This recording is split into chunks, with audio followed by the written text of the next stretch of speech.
Welcome to another episode of Boxing with Friends. I'm your host, Tony Augusti, here with Nick Cresswood, Andy Maz, Jacob, Kate, Kyle O'Neill, and Katie Shea. And we have a power pack show today. We're having some technical difficulties as usual. So let's get right to our guest before we mess any of this up anymore, or I do. He's a comedian you've seen on Comedy Central, on Heart of the City. He's a local that moved out to LA about a week ago.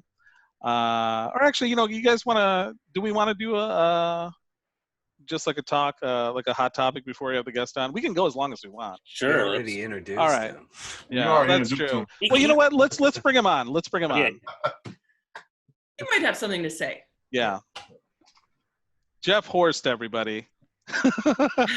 Hey Jeff, how's it going? Oh, hey, how's it going? Yeah, good. I'm bringing you on early a little bit just because we've been having some technical difficulties, so thanks for your patience. Oh, no problem. Mike is going to share it to Planet Ann for us. Everyone say thank you, Mike. Thank you, Mike. Thank you, Mike. And we'll post this on YouTube later, and you can share the live link with your friends and family and stepfathers. Mercury is in retrograde. For sure. Yes. So that's why we just I know that means something. I don't know. All I know about is retrograde ejaculation. So yeah, there we go. And computers go for Mercury is in commode. Yes. Jeff, I thought I'd bring you in earlier just because to discuss our hot topic of the week, which is NASCAR seems to be the most woke of all the sports, surprisingly.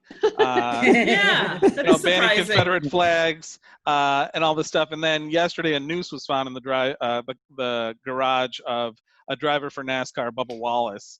And, he was crying about it. And a bunch of other drivers supported him by pushing his car, like, onto pit lane. Wait, what was his name again?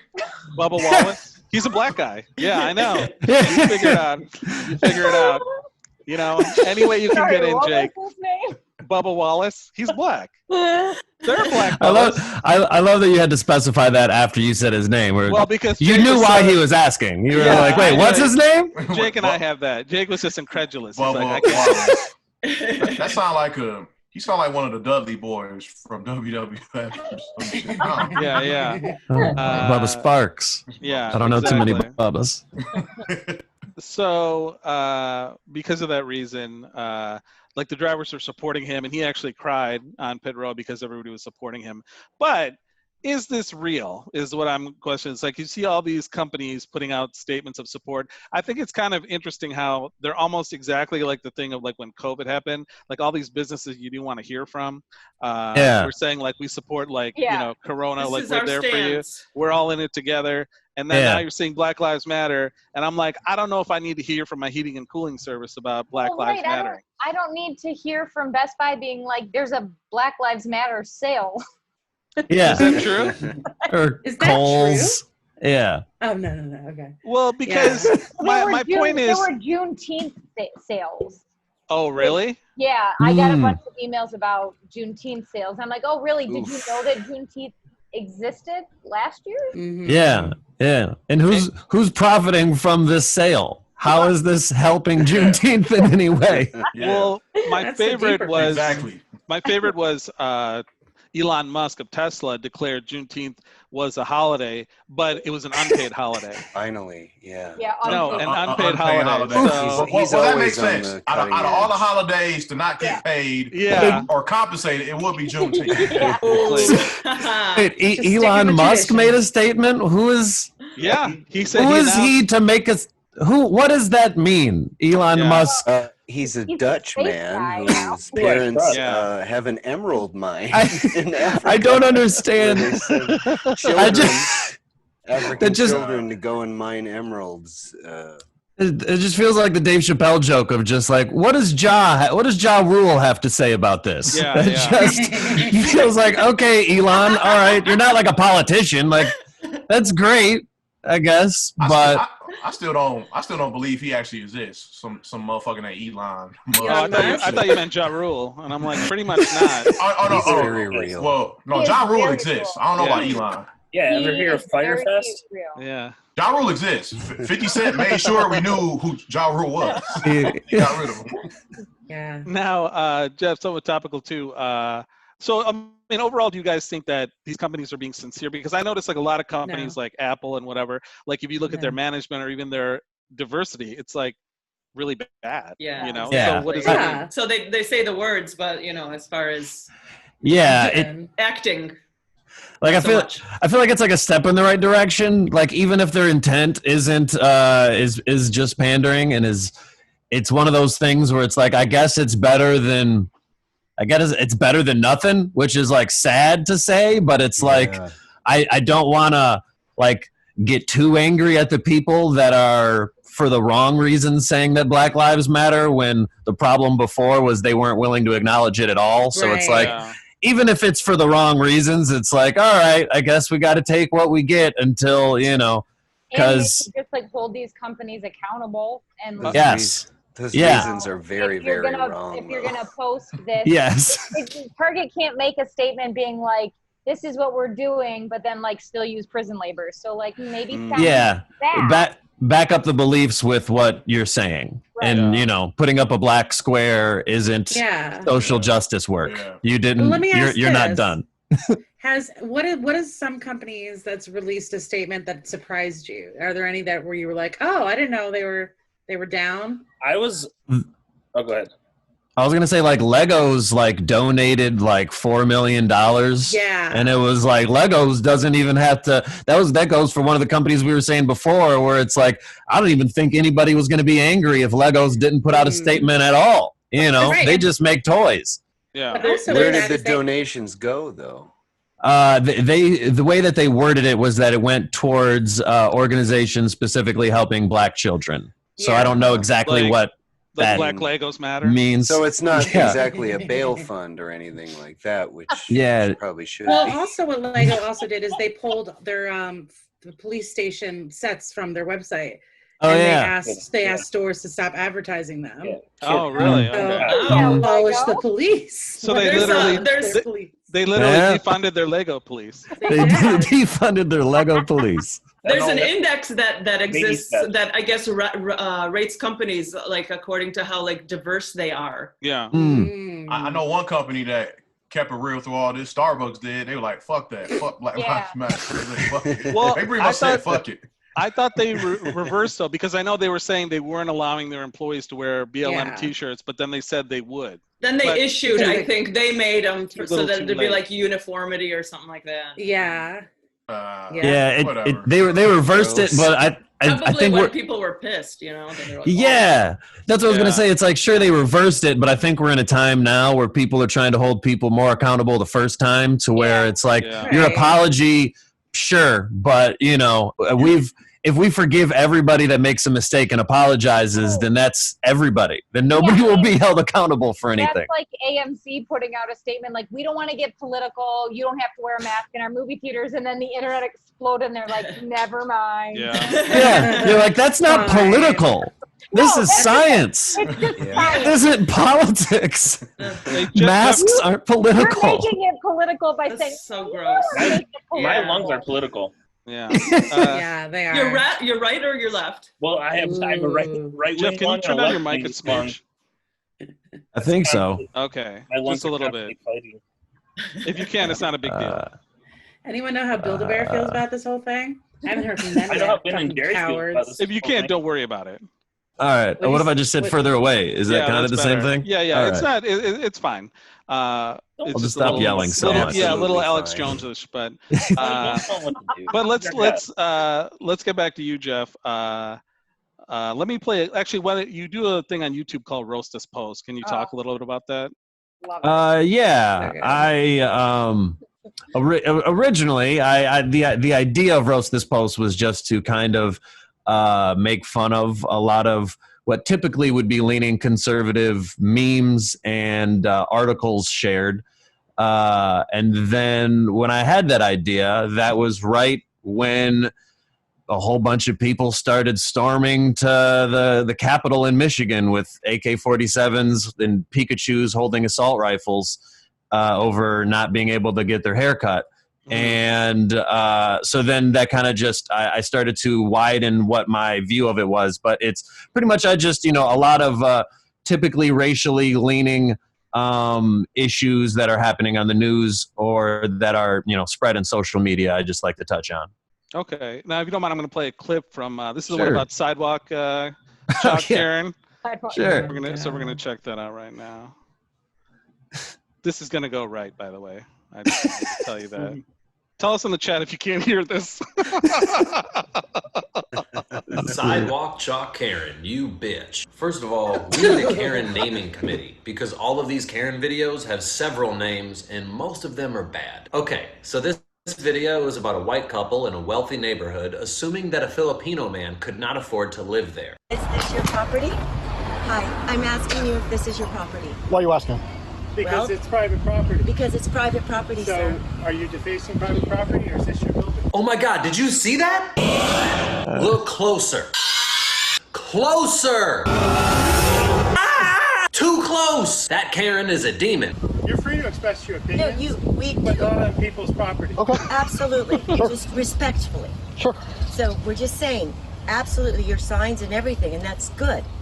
This is not the way to do it. Okay. Karen, also known as Lisa, is the CEO of a skincare company called La Face, which is ironic because she has a fucked up La Face. She looks like the real life version of Beavis and Butthead. She looks like if Beavis and Butthead did racism. Racist people often criticize people of color if they live in a poor community. But then, if they move to a rich community, and typically have mostly white neighbors, racist and prejudiced people will assume that they don't belong there. I'm not saying that there's never a reason to ask someone if they belong there. For example, if this couple, Lisa and Robert, or, excuse me, Karen and Kevin, saw this man climbing through a bedroom window or picking the lock on the front door, I may understand if they were a little nosy. But this man was writing Black Lives Matter in chalk on a sidewalk. So who cares? I don't care if he doesn't live there. Anything that disappears in the rain is not worth calling the police over. It's private property. But if I did live here and it was my property, this would be absolutely fine.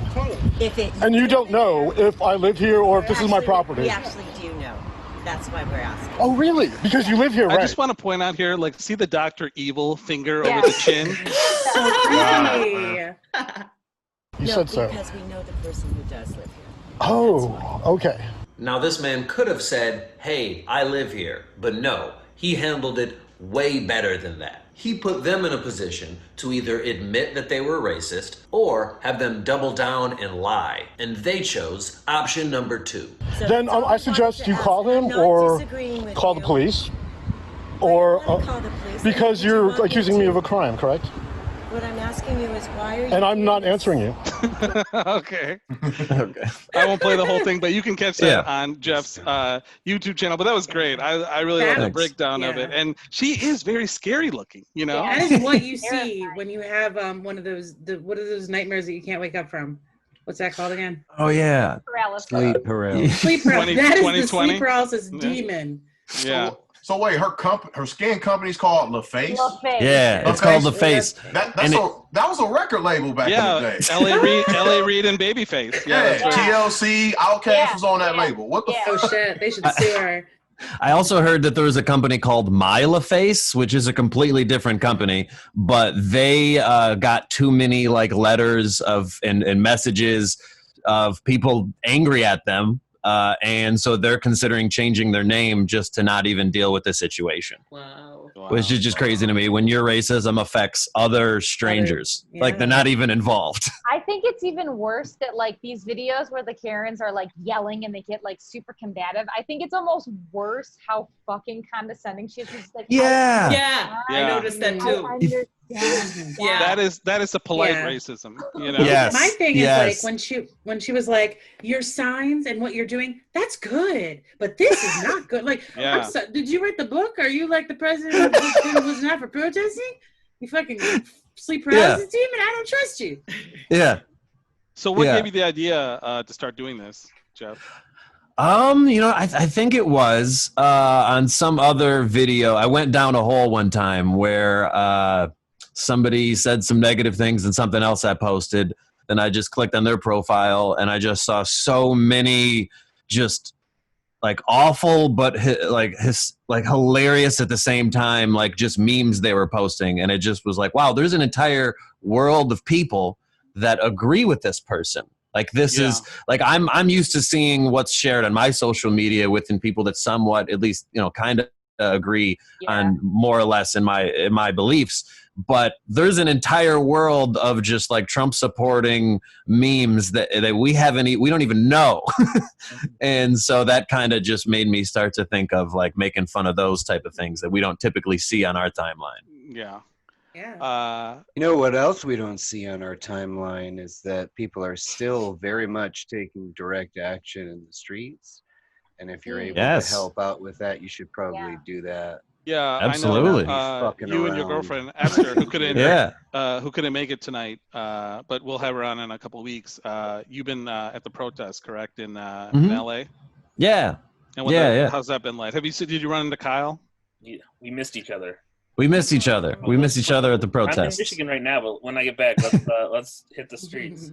Yeah. No, I'm down. Yeah, we've been to a few of them, and they've been they're interesting. It's really good to see so many people coming together.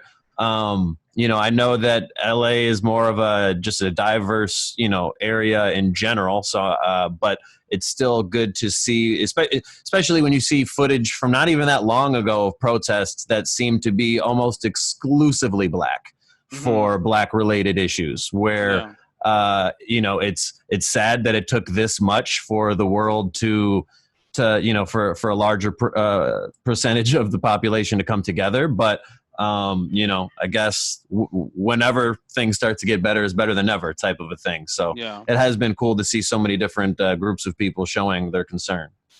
Yeah, it is crazy that as soon as it's been peaceful consecutive days here in Detroit, and it's like it doesn't even get covered. But I thought that it should have been covered more for Detroit specifically because of all of the negative stereotypes about how violent Detroit is and things like that. And Detroit was one of the only, or maybe the only major city that didn't have any looting. It didn't have any looting, and they were getting tear gassed and had all the reasons in the world to, that you could, if there was anything like that, you'd be like, I'm not going to judge, but they remained peaceful, and I thought there would have been some stories of just how peaceful their protests were. It's almost as if that's a deliberate choice made by, I don't know, by media conglomerates. And also, one thing I read that really fascinated me, like the Montgomery bus boycott, during that time, those protests were going on and continued for, I think, hundreds of days until it actually made its way to the Supreme Court. So I think it highlights the importance of it's not like some quick fix, and protests, there's no reason protests should stop, and if you're doing it, to be like, well, okay, that's passed, we're on to the next thing. I think it's important to, like Nick said, to get out in the streets and keep going. Yeah. But you also have to consider how much the protests have actually accomplished. You know what I mean? There's been not enough. I mean, there's still so much more to do, but just there's things that are changing, and I think why stop now? Yeah, they haven't stopped, but if you aren't aware of that and you're only watching cable news, you would think that they have. Right. That's true. Yeah, and that's a lot of America. Unfortunately. Yeah, people do seem to think that what they see in the news is the only thing happening, there's the other, the conspiracy side against the protests. There's people that are like, oh, how convenient. There's people that just straight up don't believe that there was a man named George Floyd that died. Yeah. And they believe that the cash cab guy is actually the police officer. That's not a joke. They 100% believe. And, I would believe that about the cash cab guy. Something about him always rubbed me He's a stand-up. I don't like him. Yeah. I think the reason people believe that stuff is because they're so afraid of who they are. They're so afraid to be like, oh, this really did happen. I am wrong about my beliefs, that their ego is so big and they don't want to be wrong, that they'd rather believe something so insane. Yeah. The most insane thing I've been seeing is every company, for example, the Red Wings put out a statement that was we're against any kind of racism and sexism or whatever their statement was, and people like they didn't even say like Black Lives Matter or anything, but people on like their Instagram were like, "Fuck this! I'm gonna stop my season tickets," and it's like because they're anti-racism.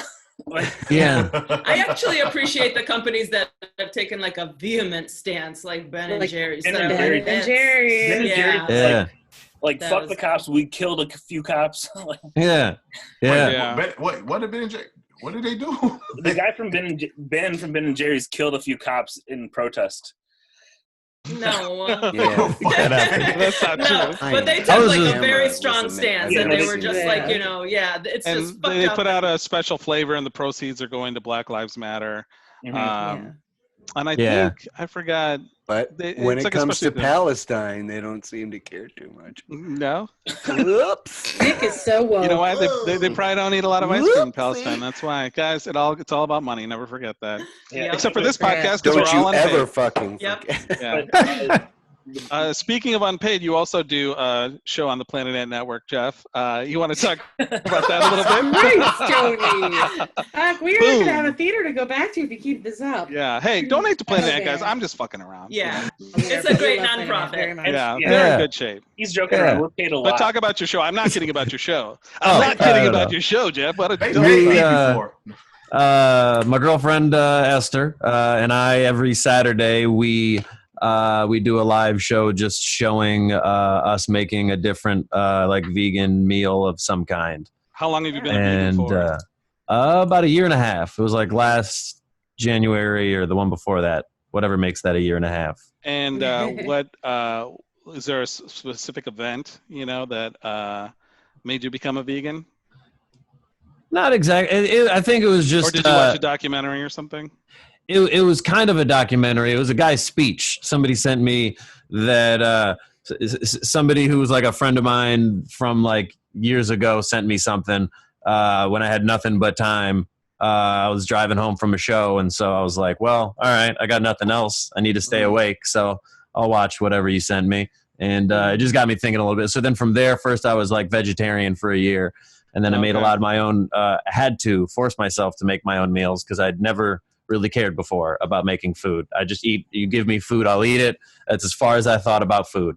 And then when I made a lot of vegetarian dishes, I realized just substituting it with fake cheese on a lot of the different things, not all of it, but a lot of it, didn't really change the flavor as much as the presentation of it. And so, so then I kind of just started from there. Did you lose friends and family as a result of becoming a vegan?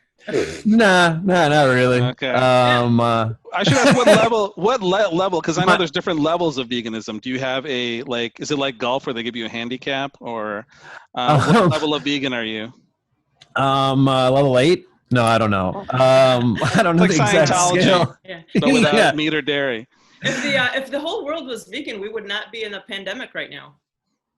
Yeah, that's probably true. Yeah, a lot of the viruses have spread from all of them. Yeah, I just don't want to say all because then people will argue and yell at me. Okay, okay, good. So by habit, I just always say I try to use I try to always use vague language so people don't think I'm arguing with them when I'm just talking. And so you're a scientist, smart man, right?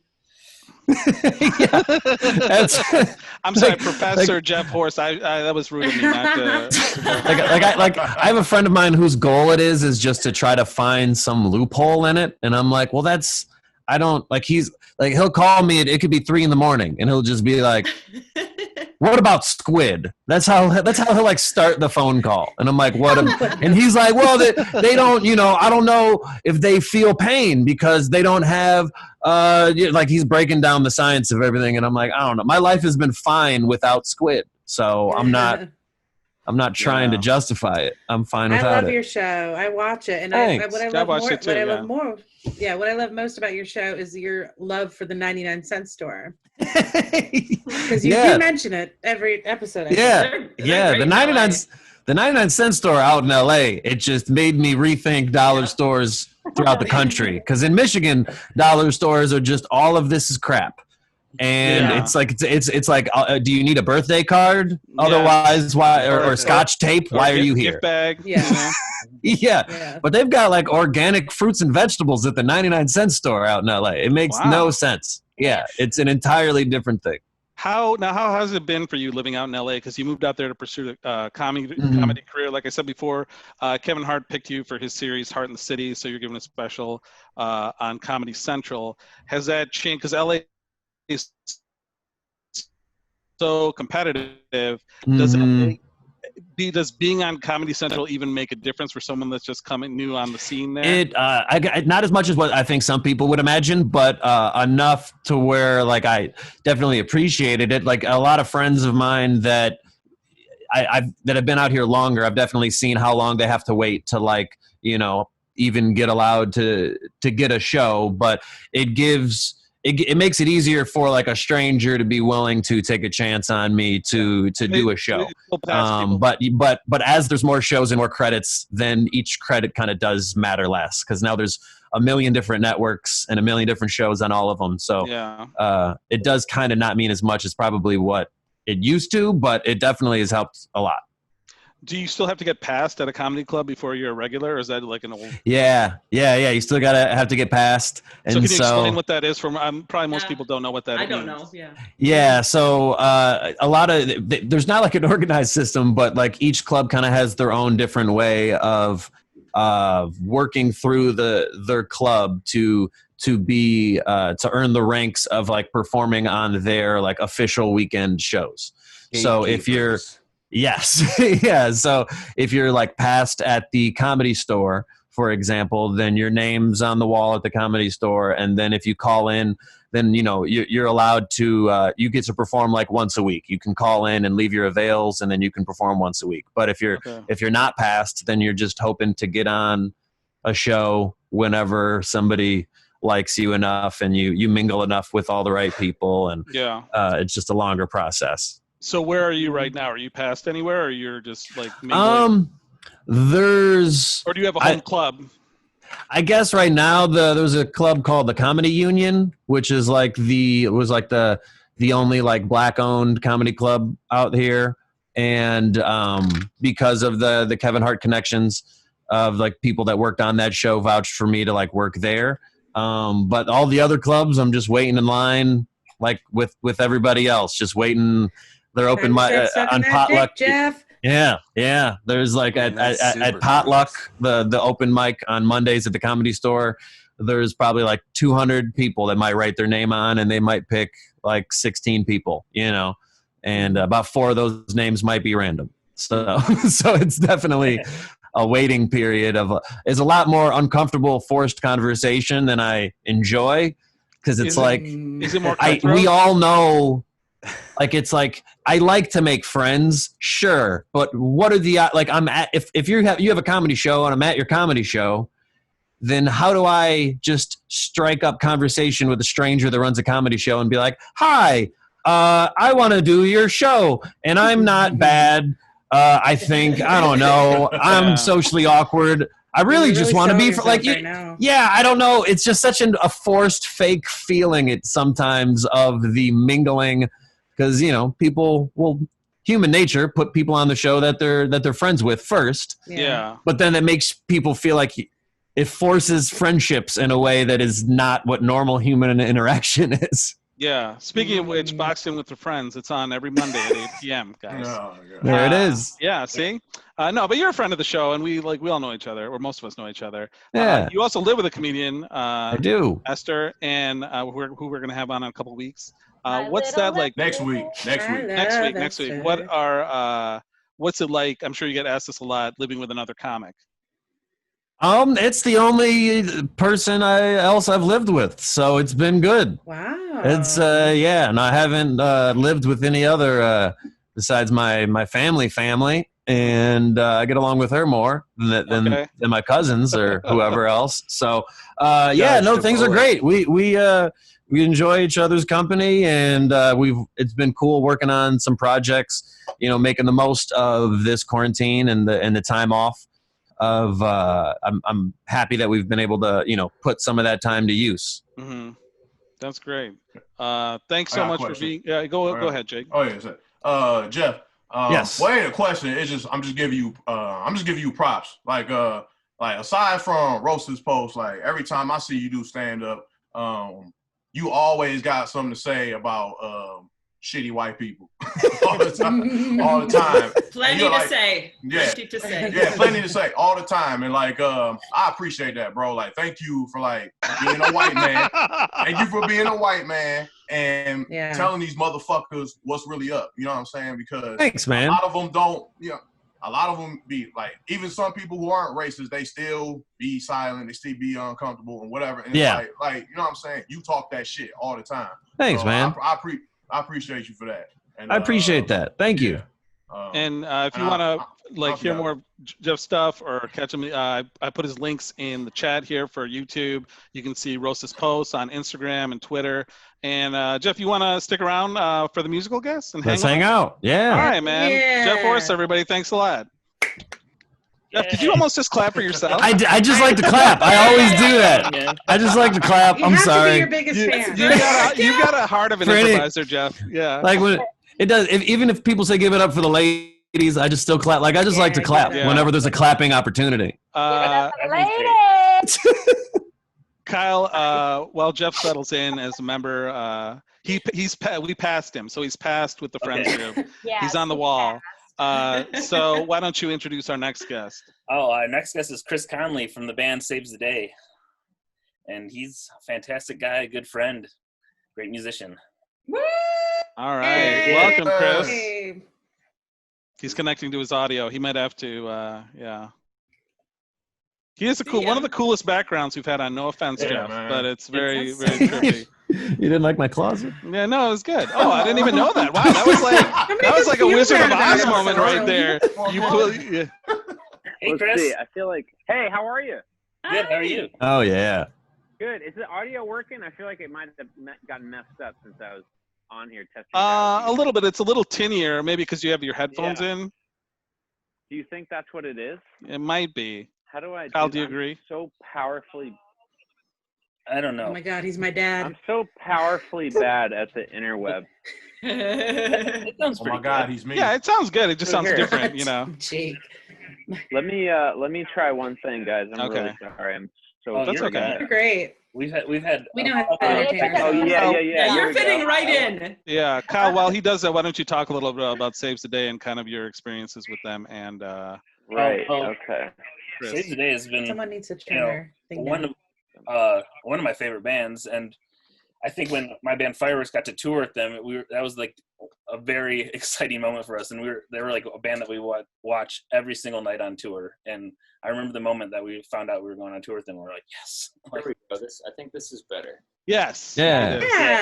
That sounds great. Speaking of his background, that is his studio, and we spent a magical day off. I think I'm back in action. Yeah, there you are. Great. Is that better? Yeah, absolutely. For sure. This is sick, y'all. Thank you so much. Agreed. Thanks for being here, Chris. Rad. Yeah, this is awesome that you guys are doing this. Yeah, we appreciate you having we appreciate you agreeing to come on. Yeah, I'm fucking psyched, man. Yeah. How's Well, just wait. So you're in Chico right now. Huh? Yeah, I'm down. What's that? You're in Chico, California right now. How's I'm in that? Chico, California, yeah. Way up north. Yeah. It's like 3 hours north of San Francisco. Yeah, I was just about to say that we spent a magical day at your studio that you're in right now one time. Oh my God, that was so fun. Yeah. What'd you guys do? Like one of the best days ever of all time. Oh wow. Yeah, there were some jam sessions, some barbecuing, some. It was like an all-day hangout with like 1,000 band friends, and there was like all-day jam session going in the live room, and then like just an all-day party outside and inside. It was dope. Yeah, that was really fun. Yeah, it was really fun, and it was 10 years ago, which is crazy. Was it? Yeah. Oh, that's when when Luella was 5. Yeah, I was gonna say your daughter's 15, and the last time I saw her, she was 5, which is. Yeah, My daughter just turned 15. Isn't that crazy? Yeah. Wow. Yeah. That's great. You told me that in the pre-interview, and I was like, wow, you do not look like someone. I was like, oh, he must have had a kid when he was like 12 or something, you know? It's really weird, actually. Like all her, like when I used to take her to like theater and stuff, all her friends would be like, is that your brother?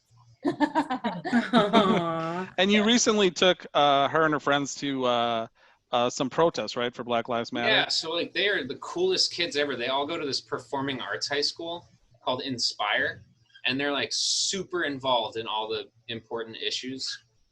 And so I was working at the computer one day, like on some music, and I get a text from her, and she's like, "Hey, Dad, there's a protest going on in the city square in Chico, across from City Hall, in a couple days, but we need a parental chaperone, and like none of the other parents are free or can do it, or maybe possibly want to do it."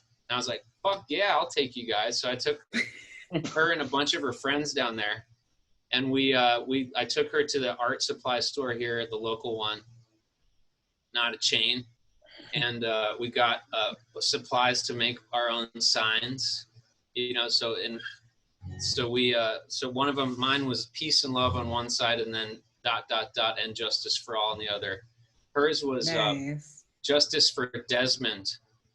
There's one of the black men that has been gunned down by the police in this country happened right here, like 2 miles from my house, and he had like mental health problems. And he was known by the mental health workers here in town. They had been helping him a lot, and it was on all the files and the records that he needed his sunglasses on and his earphones in to stay like centered, or he would like freak out. And the first responders that went to some situation and tried to get him to take his sunglasses off, and he like freaked out.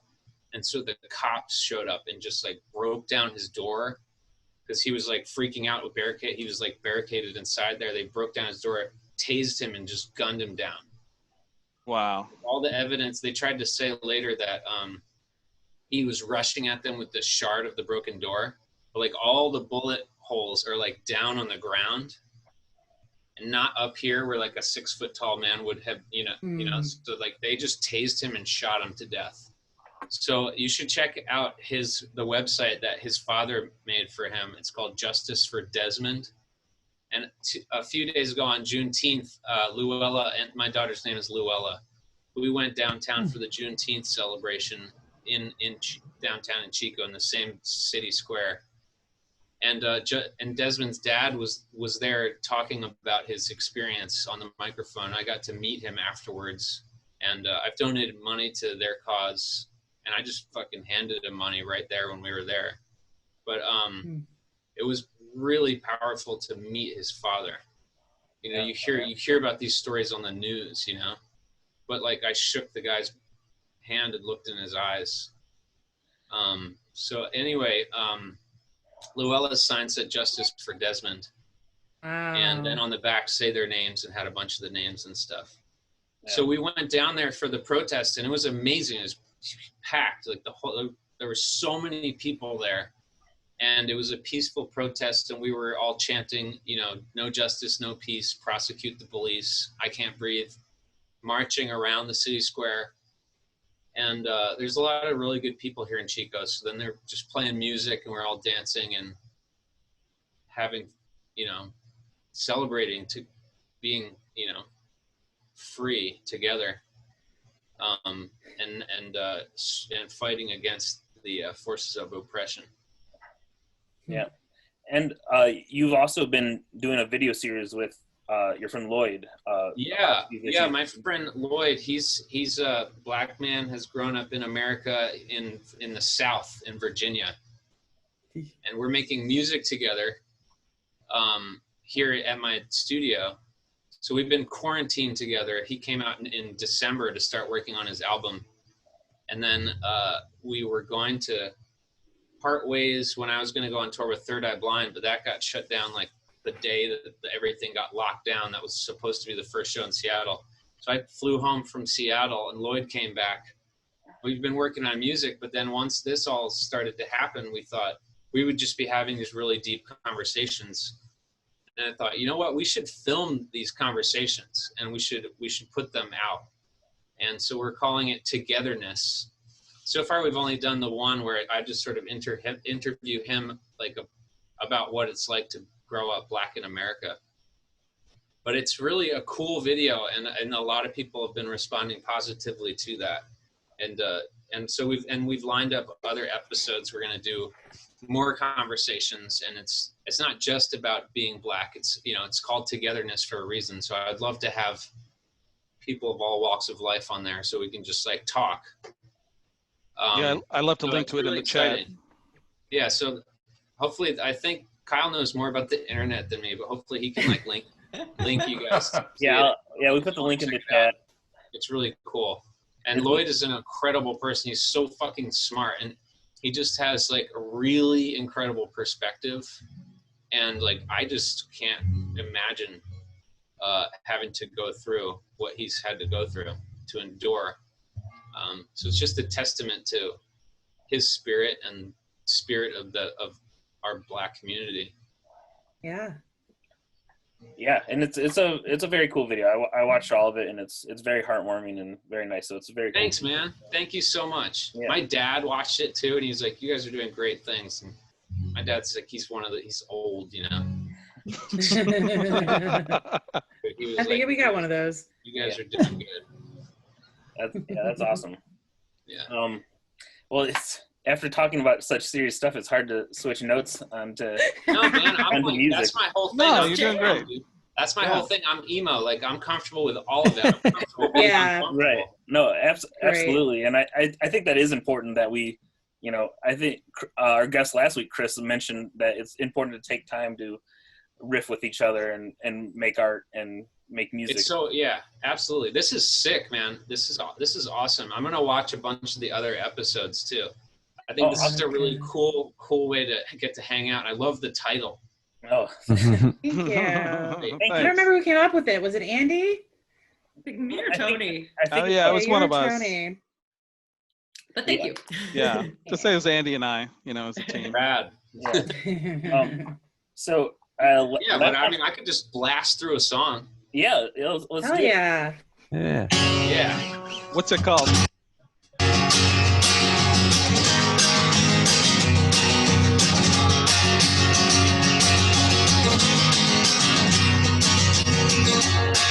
This isn't the way we planned. Wasn't supposed to forget your taste. Late nights been figuring all the ways that we came to this place. Yeah. There we were, alone on top of your own rooftop in Highland Park. And ask me now, say, Chris, look out across the sky. Tell me which way the wind blows. A car of coal, a car of coal and starches, a car of coal and starches with handmade. Car of coal, a car of coal and starches, car of coal and starches with handmade. Even now that you're not here, I climb these mountains of houses every night. I say your name, wish I could have done things right. All right. Woo! Hey. Thank you. That was awesome. My favorite part of all of our musical guests is just watching Tony the whole time, because he's just like such like a happy. Well, nobody can see it. It's a Tony nobody sees. Yeah, it was all on it was on you, Chris. The behind the scenes look I'm getting on. Oh yeah, it's like sitting in a production truck. I'm sure, you know. It's cool, man. I've never been part of something like this. Like I mean, I don't know if Zoom existed before all this. Did it? It did, but it wasn't that. It was mostly corporate. Yeah. I was asking what the song was. Audra, thanks for the shout out. She's like, the song's called All Star Me from the album Through Being Cool. Classic album. The first song Hi, on our album Through Being Cool, which is an album that I wrote when I was at NYU, and it came out November 2nd, 1999. So that's like 1,000 years ago. Yeah, not 1 year before. I felt very cool when I found that record. That's awesome. I like what you did there. That was dope. Have you guys heard of Black Bear? He's really fucking good. Look him up. All one word, Black Bear. Okay. His music is it's like the catchiest music I've ever heard in my life. It's very like pop, future pop. Oh, okay, I'll check it out. We're into emo. Oh, nice. Anyway, he sent me his new album today, and I listened to it, and like halfway through it, he says, "I'm through being cool" in the line. So I texted him. I was like, "Is that a fucking Through Being Cool reference?" He's like, "I was waiting to see if you caught that." So. Oh, that's awesome. That's awesome. That makes me feel cool. Yeah, it's also cool that you're on and you're plugging other musicians. I love that. I love that. That's like Black Bear has like 500 million streams. Oh wow. Yeah. He's like he's like massive. He has a sick song called Hot Girl Bummer. Oh, okay. Oh, I know it. My daughter sings that song. Yeah, it got big on TikTok or something. Like so I told my daughter Luella about it after he sent me the album. I was listening to it while I was making her lunch.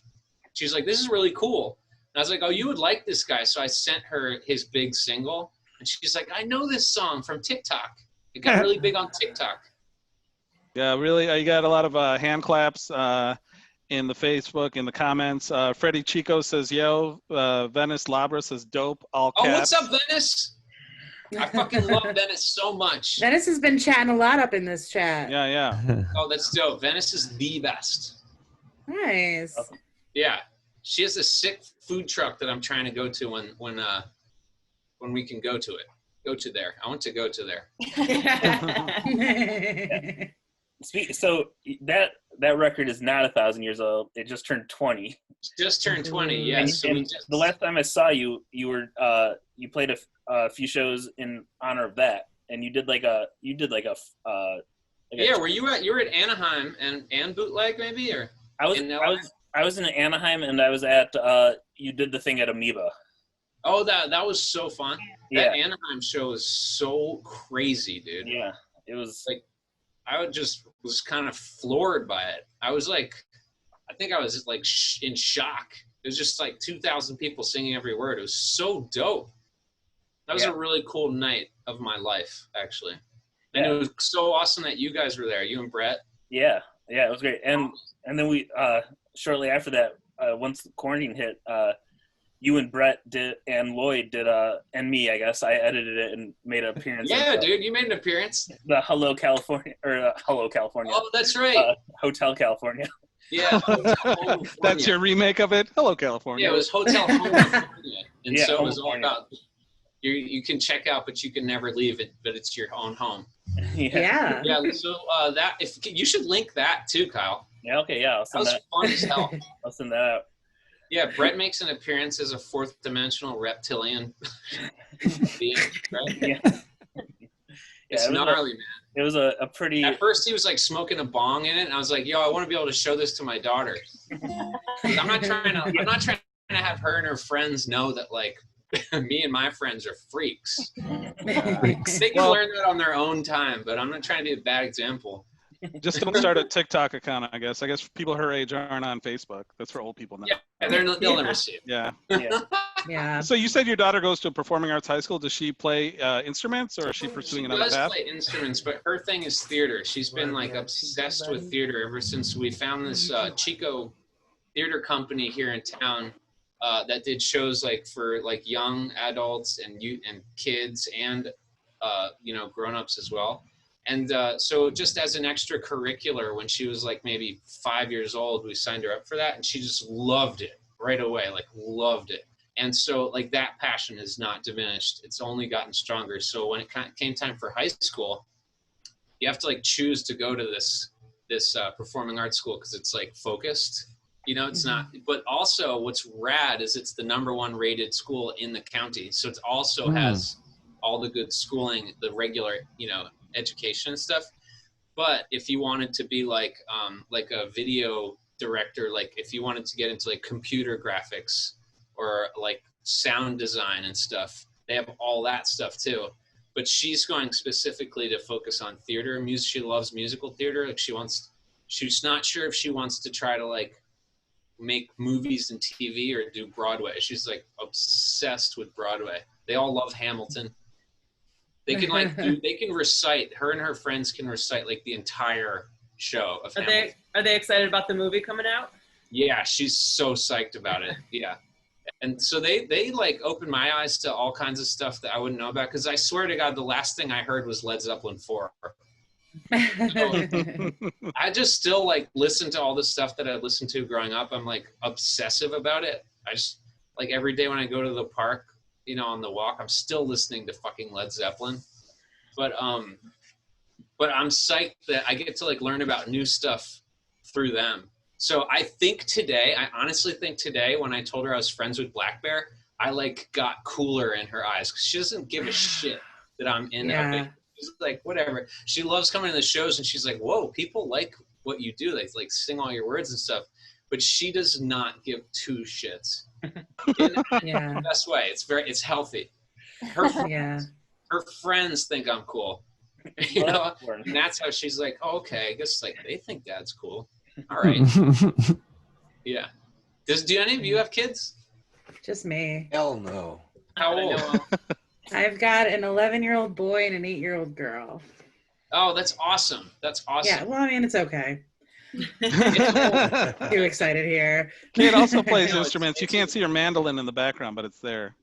I think it gets really, really dope. Like this year when she turned 15, she's definitely like a different person. Like childhood is over. Yeah, I used to feel really bonded with my daughter, but now that my son's like a preteen, I kind of feel more bonded with him because he gets my jokes a lot better now. Yeah. And he's telling really funny jokes, and I let him swear once in a while now, and we just have a real good thing going on.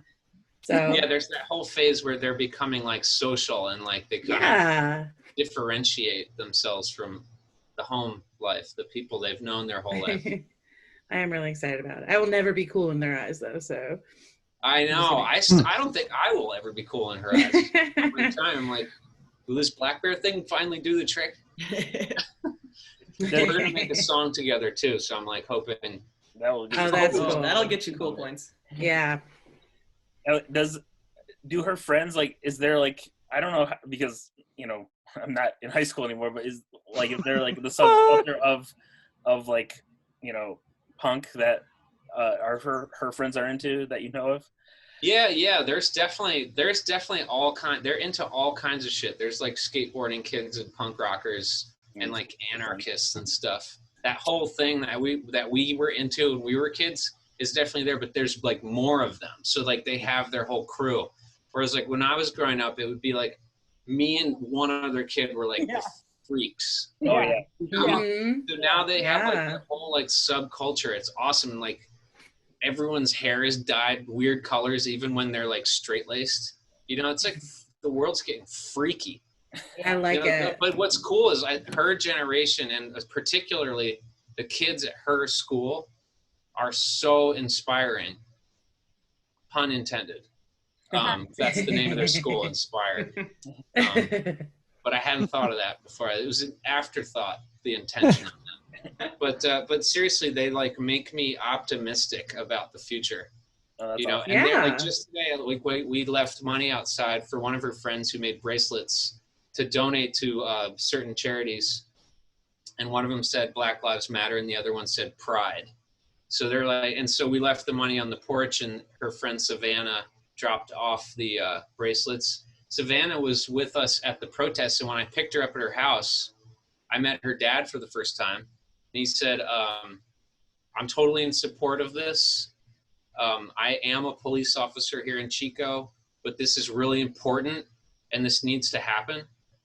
So I was just like wowed out by that, because like I have a lot of police officers like in my family, but like my family are like genuinely good people. So like I grew up not knowing about this, and it's just been this is eye-opening for all of us, and it's almost weird that it's eye-opening because, like, how long has the fucking wool been pulled over our eyes?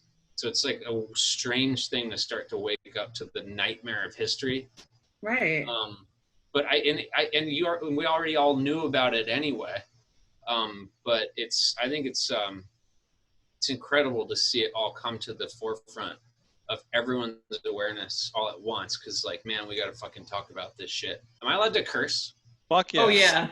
Hell yeah. I mean, the most used word on this show is hell yeah.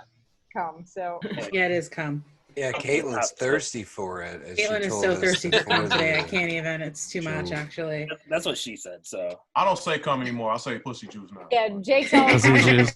Jake. Is that more progressive? I don't know. Because it's equality. We're talking about equality right now. We talk about cum too much on this channel and not enough about the ladies. I'd also like to shout out our sponsor, the Church of Latter-day Saints. So check them out when you get a minute.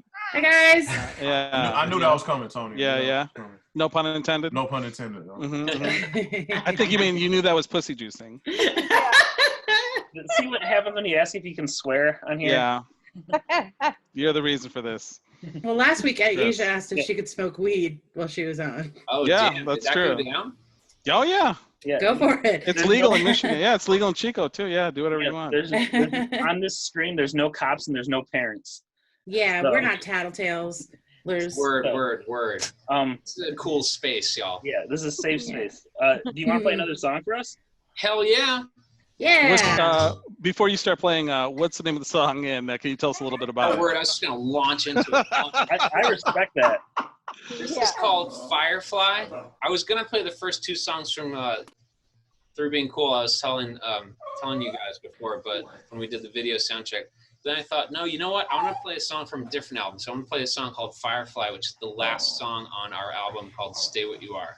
Okay, and if everybody else could turn off their audio, that'd be great. Awesome. Then I'll walk you home after our third round of pouring whiskey down the barrel of our guts. Grab hold of your hand. We're robbing, we're routing, we're yelling through the streets. And I'm out of my fucking mind. I know you're next to me, but I must confess what's in my head. We'll keep pumping out, legs to beat the ground, and our hearts to beat the band. Sky's on fire again, run down this alleyway, lightning bolts again. We become fireflies, just flashing at the air. Rattle garbage cans, prepare to be ravaged by your lust burning man. The fire that we become. I know you're under me, but I must confess what's in my head.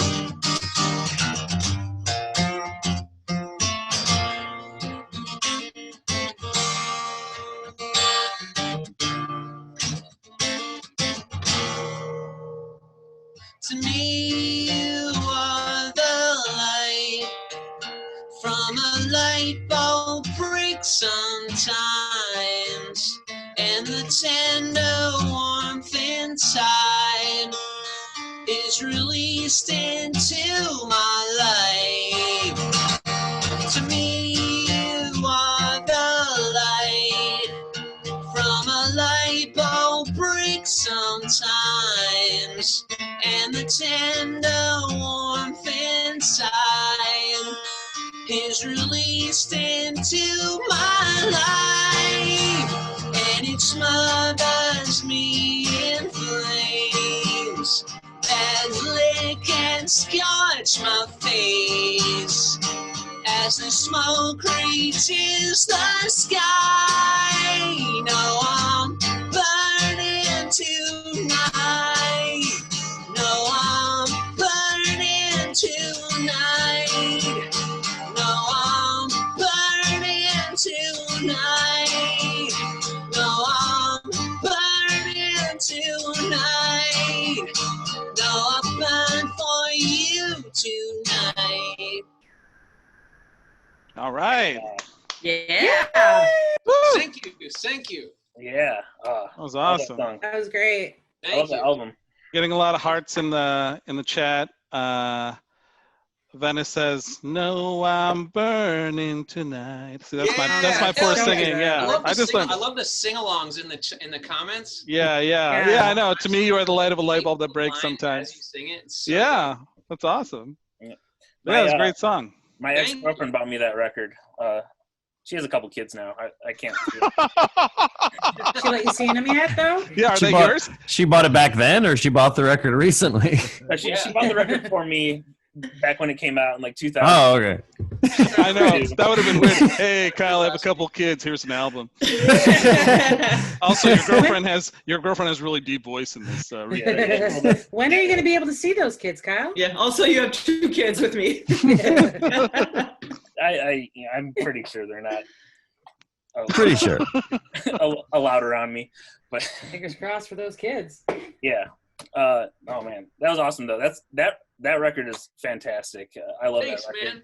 Man. Love your energy. That one turns 20 next year. Yeah, that's wild. 20 years ago right now, I was like writing all those songs. Yeah, I think the first time I saw you play was when you were touring off the album. You were on the Pop Disaster tour here. Oh yeah, dude, that was Palace. Crazy with Green Day and Blink-182. Yeah, that was a wild. That was a gnarly summer, man. That was so much. That's probably the most fun tour I've ever been on in my life. The most rock and roll tour I've ever been on in my life. That could be a whole other episode. Fish backstage. It was weird as hell. The what? Trey Cool would be like carrying around a fishbowl with Chinese fighting fish like regularly, and he'd have people like bet on. I never took part in this because I'm vegetarian, and it was like weird. It's a little weird. It was weird. He'd have people like bet on the fish. Billy Joe, like one night in Indianapolis, like swinging from this chandelier in his like dome-shaped hotel room after he just jumped off the balcony after crowbarring open the minibar and destroying the rest of it. He jumps off the balcony, grabs on the chandelier, and just swinging it around the room until it crashes down, smashes on the floor. And he like gets up and he's fine because he's like drunk, and you're like, it's like when you're drunk in a car accident, you make it through because you're not like rigid. So he like just pops back up. The next morning they hand him like a $5,000 bill and he just paid it. Like, it was just gnarly. Like those guys are the biggest rock stars I've ever known, and the coolest dudes in the world. We got a question for you. That is there going to be a Stay What You Are 20th anniversary tour? We sure hope so, unless none of us get out of all this until like 2023. So we'd have to do But if we are touring next year, we will be doing a Stay What You Are tour. For sure. That turns 20 next July 10th. So about a year from now, we will be getting ready to hit the road, just fingers crossed. So we had the entire year booked. Like I was saying before, we were about to go on tour with Third Eye Blind, which was like mind-boggling. But that got canceled when this all happened. And then we had the entire rest of the year booked. Everything got canceled. So now the only thing that has been rebooked is Riot Fest, but that's not until next September. So September 2021. I just saw the lineup for that was announced, right? Yeah, it's going to be really, really cool. It looks really crazy. Is everybody in Michigan? Oh, wait. Is everybody aside from our guests in Michigan? And Kyle. Plug it in, why don't you? Yeah, so Chicago isn't that far. Right? 5 hours. So we should hang out. If we're all like allowed back to like be together again, just huge, just high five. I think we'll have to do a Friends live show when this is all over. High five. That'd be so cool. Yeah, let's do it. Please think of me. I would love to be part of that. This is super fun. Awesome. Yeah, no, thank you so much for being on. This has been great. So cool. And so nice, so gracious. Yeah, and go ahead. You have a pretty good Michigan connection too. You've recorded a record here and two. Yeah, we've done a couple of records there at Mark Hudson's Rancho Recordo. Yeah. Okay. Yeah, and then two members of your band are from Michigan. That's right. Two dudes are from Detroit. Yeah. Rodrigo and Arun. Both don't live here anymore. Much like me. Yeah, Rod's in Chicago and Arun is in Nashville. Yeah. Okay. But yeah. And also, you know, you mentioned, Chris, you're off the road. I put links to your Patreon and like if you want to support the band while they're out the road by buying stuff off their website, you should check them Tony, out. Thank you so much. Yeah, the Patreons thing we just started. This is like the second month of it. You guys know about Patreon? We do. Dude, it has been so fun. Like we connect directly with fans, and like I've released 4 new songs in the last 2 months, and usually it takes like, you know, it takes like a year and a half sometimes to get an album out. But just within 2 months, I'm just like sending all this music. Yeah. It's this exhilarating feeling where I'm like, I realize, oh my God, I'm about to finish this song and then send it immediately. People will have it in their heads. It's instant connection. It's really cool. And then we've been doing cool. like Zoom hangouts, you know, and like on Friday I have an all request Zoom concert with our Patreon fam. And it's been genuinely so enjoyable and something I never would have imagined. Like I wouldn't have thought to do it, but the people at Patreon actually reached out to us and said, hey, we think Saves Day would be a pretty good fit for this Patreon thing. Are you guys into it? And we were like, that sounds cool, actually. And then the lockdown happened, and now it's like, oh wow, this is an amazing way to stay connected to our fans. And for me, honestly, I feel like it's the most connected I've ever been with fans, because when you see each other at a show, there's like 1,000 other people there, and so you get like momentary time, like minute by minute little windows of time to hang out and interact. But I love our fans so much. Like it's such a beautiful symbiosis, because like I get to do what I love because they love what we do. Yeah. And it's like, it's a very much like a family feeling for me, for real. Like Venice, for example, like I'm like so psyched to be friends with Venice. She actually came to she was at what we didn't know at the time would be my very last performance before lockdown, because like we were about to go on this tour, but before that I played a solo show here in Chico at the Sierra Nevada Brewery. If you guys know that beer, Sierra Nevada, it's so good. That's made here in Chico, and our friend Mahina runs the venue. They have this amazing, like a really well acoustically designed venue called the Big Room. So anyway, I played an acoustic set there, and I did like 30 songs or something, and Venice came down for that, or up. I think she's south of us here. But so we got to hang out and for that night, and it was right before everything got locked down. So now we get to hang out again on the Zoom chats and the all request shows through Patreon. I think Patreon's doing really cool things. And Jeff, and I think Jeff, you have a Patreon too, right? I do. Yeah, I've enjoyed it. Yeah, you can check that out on his. I think, are you Jeff Horste for everything? I put your Instagram and Twitter links, but it's Patreon. It's the same thing. Jeff Horste. Yep. Thank you. Thank you. Jeff, isn't it really, really cool? It's such a new way to connect. Yeah, it is really cool. Just how instant everything is, and then how you can specify things and it can be more specific instead of just vague for everybody. You know, you can see exactly what your fans or who's interested in likes. Yeah. That's really cool. Like exactly what they want. Like that's a cool point. So our bass player Rodrigo really loves to cook. So one of the things we do is every month he does this like wild recipe, and then he also does a cooking show, like your vegan cooking show. He does a cooking show as part of the Patreon. But so the other, like 2 days ago, we had our Zoom hangout with our Patreon people, like our fans and fam. And somebody said, hey, Rod, can you do a Chinese recipe next month? And I thought, oh, shit, let me text our friend Danny Bowen, who does Mission Chinese Food in Manhattan, if nobody's ever been to that or heard of him. Danny Bowen is this, like, rock star chef. He's like a celebrity chef. He's done shows with Anthony Bourdain and Emerald and fucking Shep Gordon and stuff. He's like a huge celebrity chef, but he grew up and his favorite band was Saves the Day and Thursday. And actually Danny and Jeff from Thursday and I have this punk band together. But anyway, so I was like, let me text Danny while we're hanging out with our fans on Patreon. Yo, Danny, we do these recipes for our Patreon thing every month, and somebody asked for a Chinese recipe. Would you be down to do like a Saves the Day inspired Chinese recipe for our fans? He wrote back right away. He's like, that would be so cool. It'd be such an honor. So next month, like our Patreon people are going to get a recipe from Danny Bowen. Holy shit. That's pretty cool. Very cool. Yeah.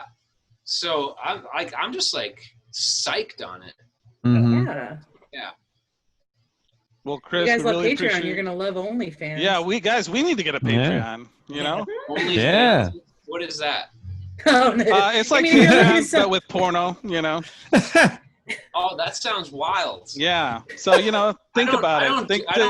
Just consider it, Chris. It's great, actually. But I've been looking to get into it myself. Yeah, we've been trying to convince Kyle to make one for a few months now. Yeah, that's a real moneymaker. Yeah, he's the pretty boy. I will definitely be doing that. So, but Chris, thanks so much for being on. We really appreciate it. Yes. Coolest. Yeah, super guys, cool. This was so fun. I can't wait to do the live one in person. Yay! All right, Let's we'll do let it. you know. Thank All right, you so take it much easy, for man. Yeah, thanks. So much. All the best. Yeah. Okay. Bye. See you soon. All right. We got a lot of very positive comments. Freddie Chico says, I'm a horse head. Yep. And then Chris Moody says, I saw you in Irvine with Jimmy Eat World, Blink, and Green Day in 2002 for Saves the Day. I feel like I saw that tour too. 2002 was a real. Yeah, it was a lot of stuff happening. Yeah, real you weren't there. And then people are fascinated with Caitlin's light in her room. There are a number of comments on that. It is pretty cool. It's like changing colors back there. It's like a portal. At Home Depot. Wow, it's like a portal to another dimension that's like opening as the show's going on. Jeff, do you have like special perks you give to people on Patreon, or is it just like for a comic? What does that involve? There's like stand-up that I just never really put the clip out for. Oh, okay. And so there's some stand-up clips, and then there are I do like some extended episodes of Roast This Post that I'll put on there as well. And then I'll give people like links to like my half-hour special or like my CD if they go up a tier. Okay. Yeah. All right. Well, thanks so much for being with us, man, and thanks Hey, everybody. Thank you. Yeah, nice seeing. We've arrived Nice at seeing the end everybody. Of our show. Yeah, thanks to Bless Andy, you. Yeah, Andy, Kyle, Caitlin, Kate, Nick, Jake, And Tony. And Tony. I'm your host. Yep. Thanks for your patience during the technical difficulties. We'll post this on YouTube after this is over. Thanks for your patience as usual. Thanks, Helena Matt. Shout out. She just joined. So, Helena, the show's over. Personal messages. Yeah, Freddie Chico. Remember when Charlie used to come on every show? Yeah, that was. I miss Charlie. I missed that guy. But anyway, thanks a lot, everybody, and have a great week. Yeah. Yeah. See you next week. Stay well. Bye.